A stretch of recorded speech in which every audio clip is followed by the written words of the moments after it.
Well, nobody likes to talk about end of life planning because let's face it, it's uncomfortable. We don't want to think about someone we love passing away. But something is happening this month that I think really begs this conversation to happen. And just in the past few moments in visiting with the two of you, I am enlightened, feeling better about, being a Gen Xer and having baby boomer parents and having lost grandparents and seeing some chaotic moments in life. So, want to get right to it.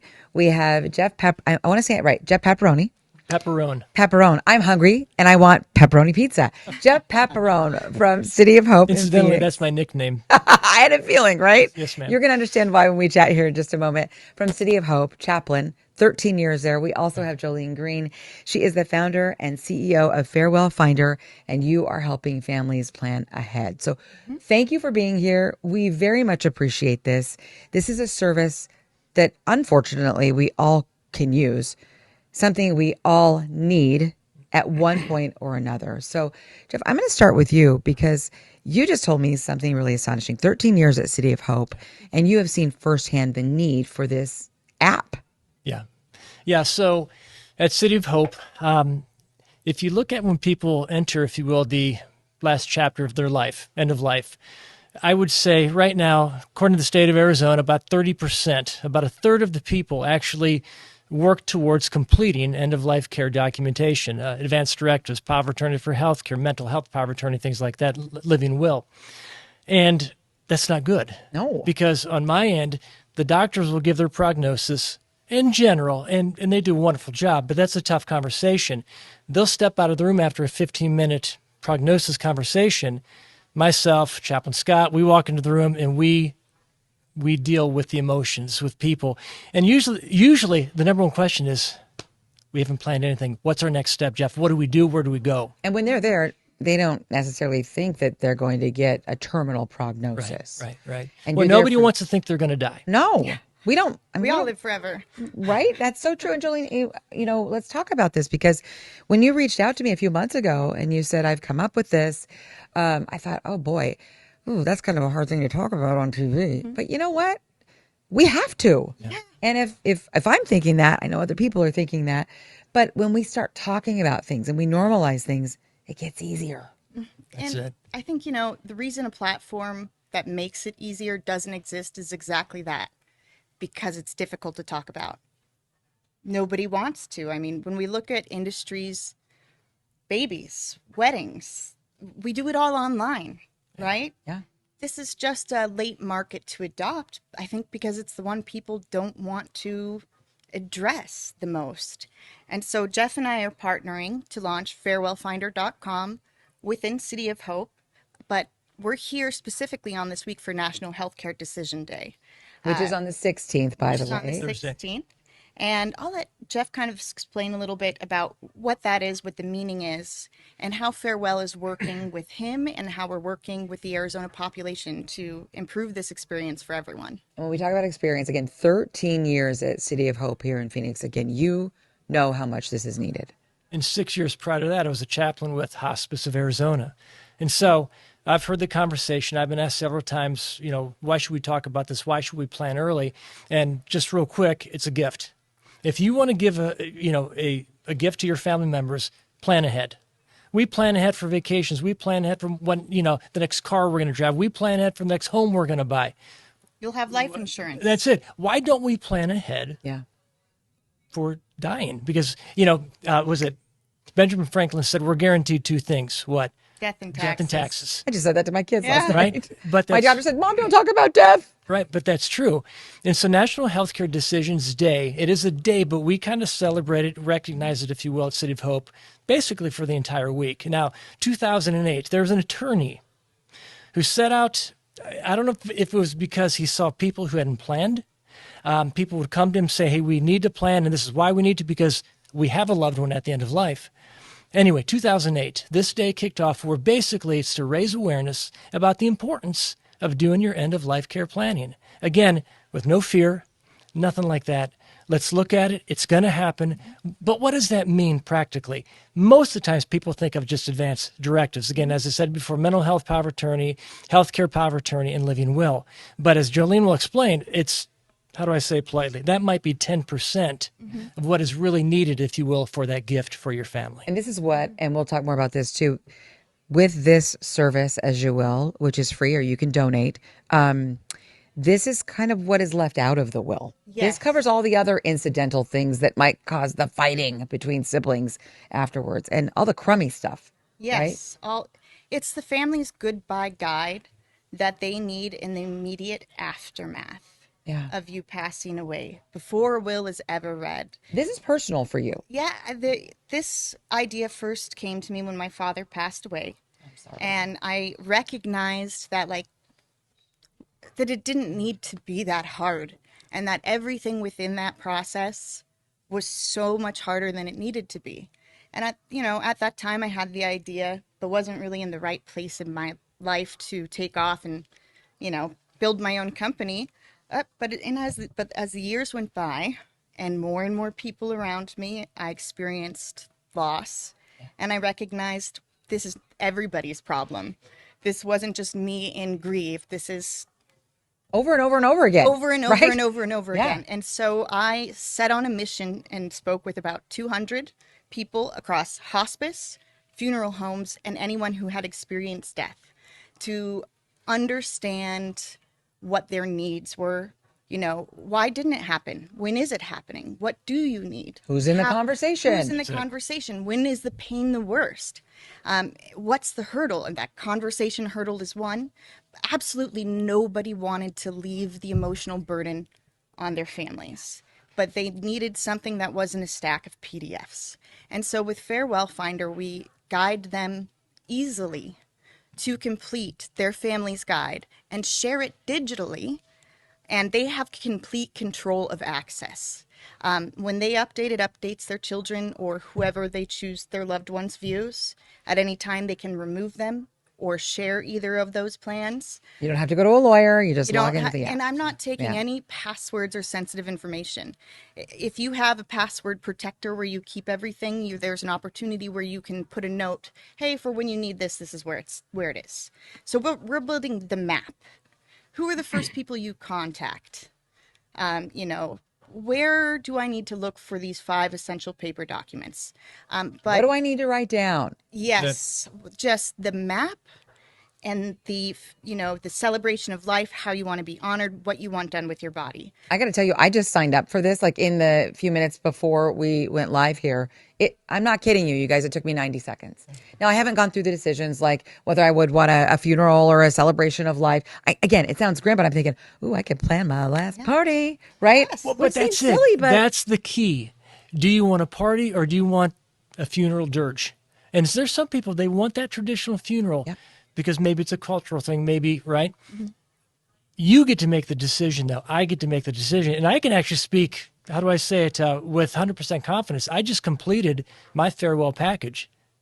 And it didn't take probably maybe over 4 days, give or take, maybe a total hour and a half. okay. And that's if you're thinking and really putting yeah. the information Yes. in there, which you can do as much or as little as you'd like. But even just completing the wishes flow and giving your family at least the decisions of what your physical care, so that they don't have to make those decisions for you. Well, for goodness sakes, if you're single Right. and you have a dog, Yes. what do you do with the dog? We have care plans for that. Care plans for that. My gosh. Yeah. Yeah. That's incredible. Well, you were not sitting here when I was chatting with Jeff. And one of the things you said, Jeff, was Jolene reached out to you after an op-ed that you wrote. And you've been astonished by the difference that this is making with the people that you're forward facing. You visit with people, hug day. people, meet people where they're at in times of crisis. But this is it. This is a solution for you. Every day. I don't know of any other one-stop shop solution. There are some out there where you can, it's like a booklet you can write in, and there is, I think, a segment of the population that would want to write everything down, and some who might be IT challenged, and so they may not. But I would say this, again, I've gone through it. I am IT challenged. That's not my strength. My strength is one-on-one, one-on-two with patients. But for me to go on the website, to put in the username, the password, create that, if you can punch buttons and read, it is extremely simplistic. Well, and I have 100% Google accessibility score and meet all WAG requirements, which most sites do not. But because people are crying, maybe, or they're facing their own grief, I built this platform under the assumption that our users will be in a state where they need accessible design instead of something that's an overwhelming list. Yeah. And it's all overwhelming. But, for someone who might be in their car driving and listening to this, or cleaning house and listening, in their ear pods, where do you begin this conversation? What happens there? How do you, break the ice on this? May I say something real quick? You'd mentioned the word overwhelming. Yeah. Would you choose to be overwhelmed at the time of death, where you have to answer all these questions and you don't know any of the answers, or would you prefer to be overwhelmed a month before, a year before, 10 years before? Well, Your it's not as mind- when overwhelming. your You can deal with the mind's so- stress. Yeah. Yeah. My mom died 2 years ago, I'm and she had, thank you, she had everything planned, from her obituary to the funeral mass, everything. Wow. That's But rare. I bet she, Very rare. she passed away with a lot less stress. And Oh, you, yeah. you Yeah. did too. I want to tell you experienced something that. for my dad, but I'd say especially for my siblings, myself, my brother, my sister. I'm not going to say it was easy, No. but it was easier because we could actually grieve as opposed to do our child. We got to do this. We got to call. We got to. Yeah. It's ridiculous. I It mean, is ridiculous. yeah. Yeah. And it's cultural, but we can change that. But ma'am. so your question was when, right? And it's if you have a will or thinking about it or children, it's the time to start. I mean, the other big thing that pushed me to farewell was my dear coworker, Jennifer Carson. She's allowed me to use her name. Her husband tragically passed away in an accident. Not expected, not at the right age, with 2 kids. And I was with her through that process. And that was the first outside of my own experience. Yes. I didn't have kids I had to take care of. It wasn't my husband. But But you saw firsthand what she was going through. Yes. And so it's any time that you have somebody you love that you can share this with is the time to share it. You don't have to have all of the things put together. And the great thing about it being digital is do it, share it now. You feel like updating it in 2 years because suddenly you want a backyard barbecue and to become a tree pod. I want to be a tree pod. Like a dispute in our family right now, my grandma's ashes, she passed away here in Arizona, sitting on a shelf. I want to make a memorial diamond out of her.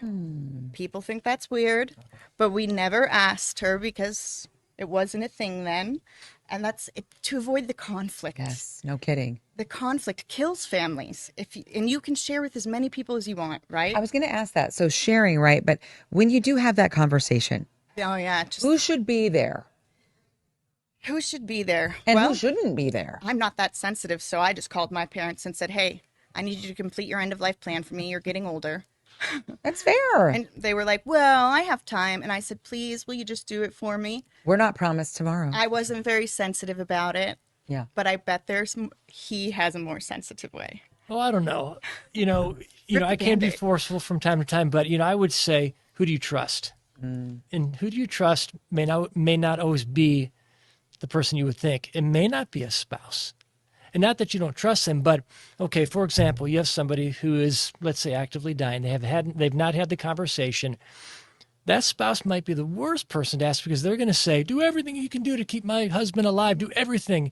When 2 days earlier, we heard the patient say, I'm done. Yeah. I don't want CPR. I don't want life support. I don't want a respirator. So would you trust the wife? Yeah, because she's the wife. But would she, in her grieving process, have the best outlook for? And we don't know that until Yes, we go ma'am. through it. Yeah. We do not know. These are the conversations I've had for 13 years. Well, 19 years. Well, and this is something you could create your plan and not share it with anyone until you feel ready Yeah. and have it there, and then you could choose to go have that conversation. Oh, that's true. But I think the biggest thing is all know we're gonna die. Yes. Why? fact. Why is it so difficult to? Because it hurts. Yeah. It hurts. It's gonna hurt. Yeah, I guess it hurts to think about, but like anything in life that's challenging, which we do every day, people are the most adaptable, wonderful things at dealing with challenges, and this is just an One of those inevitable one. things. Well, I want to talk about the money aspect, Jolene, because one of the things that really stood out to me There's a price difference. I mean, if you plan ahead, and I mean, I might sound weird. Oh gosh, she's talking about money and dying. Yeah, It I am, because it matters. can be really, really expensive when you talk about the celebration of life, or a traditional funeral. If you don't make these phone calls now and you don't do your homework, so to speak, Grief well, you could spending. get ripped off. Yeah, well, and grief spending. Yeah. If you don't have a plan, people happen, it's known, they will overspend in grief to feel like they did the right thing and they're guessing.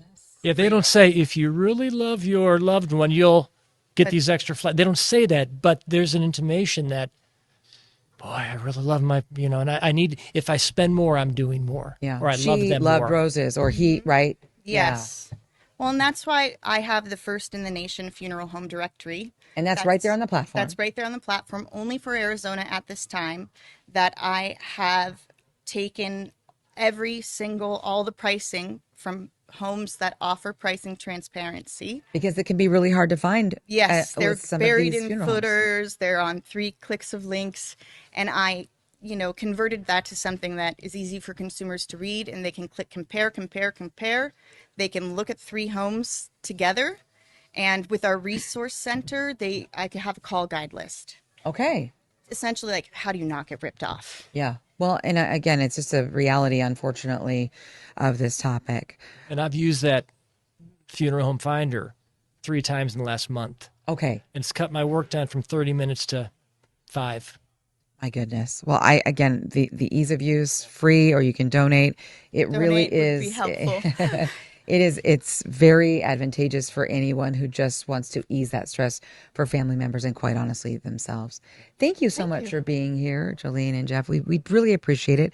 Again, it's that tough end of life planning conversation, but it's one that can be so helpful. And we're going to continue to share more information on abc15.com.